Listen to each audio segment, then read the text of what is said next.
Today I want to talk about running shoes, and more specifically, when is it time to buy a new pair and retire them old ones. And before we get into today's video, I just want to remind you guys that we're currently doing our first giveaway on the channel, and that was for me crossing 900 subscribers, and we are giving away this Tailwind purple beanie. The video is linked in the description, and I'll also leave it in the end cards. You can just go on there, comment on the video if you want to enter in the competition, and also be subscribed to the channel. We're getting close to 1,000 subscribers, and when we do, I have another giveaway, and it will be for these Gooder sunglasses. So if you haven't already subscribed, guys, please consider clicking the subscribe button. It would be very much appreciated. So there comes a time for all us runners that we need to go out and purchase new running shoes, because unfortunately they don't last forever, and when it comes to shoes they all have different lifespans because there's so many different brands. Not only that, there's so many different types within the brands, and they only have a specific lifespan. And most running shoes, you're looking to kind of get 300 to 600 miles out of them. That's kind of your best ones, and obviously there's ones that do a lot less, and there's probably ones you can maybe slightly get more out of.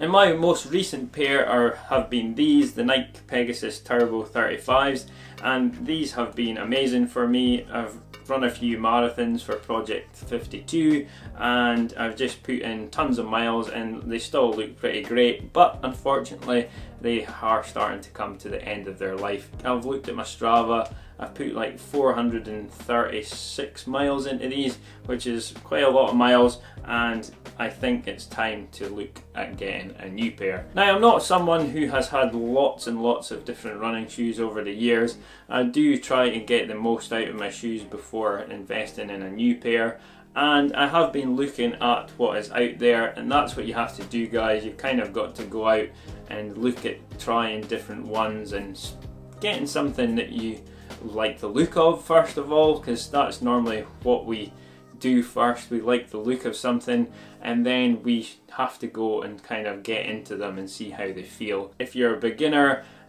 go see your local running specialist and get fitted for your first pair, and that'll really tell you what kind of shoes you need, whether you need neutral or stability, all these different kinds of things. But for myself, I've always just needed neutral shoes, so I can kind of get away with most. I currently love the Nike sort of range, and there's a couple in the Nike range that I really would like to try out, and there's also ones that I would really like to get, but they're really quite expensive. The top of the line for Nike at the minute has been the Vaporfly 4% Flyknit.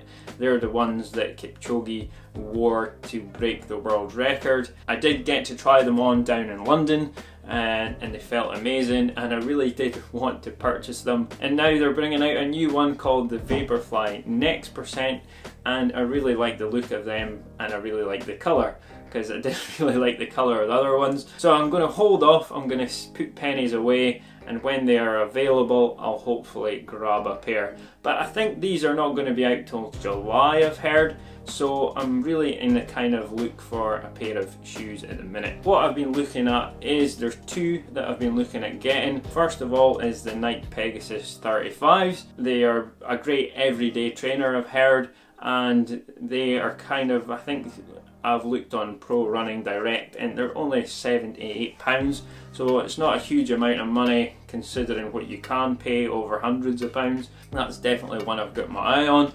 And the other one I've got my eye on is the Nike Zoomfly Flyknit, which is a copy of the Vaporfly 4%. It's just that the midsole is a different foam. The Vaporfly 4% uses the Nike Zoom X foam on their shoes, and the Zoomfly Flyknit actually uses Nike React foam. It looks exactly the same to the Vaporfly, and I tried that on in London, and I quite like the feel of it. So I'm kind of leaning more towards that one to give it a try. But I'd like to know what you guys think. Let me know down in the comments, which one would you go for? Would you go for the Zoomfly, or would you go for the Pegasus 35? Also, please let me know, what are you currently running in at the minute? It'd be interesting to see the different varieties and what people are using. Everyone has their own tastes and their own preferences, so it'd be really interesting to see what you guys are wearing. So there we go, guys. guys, don't forget to enter the giveaway for this Tailwind beanie if you're interested in that. I'll leave the link to that video in the description, and also it will be in the end cards. And if you haven't already subscribed to the channel, then click the subscribe button, it'd be really appreciated.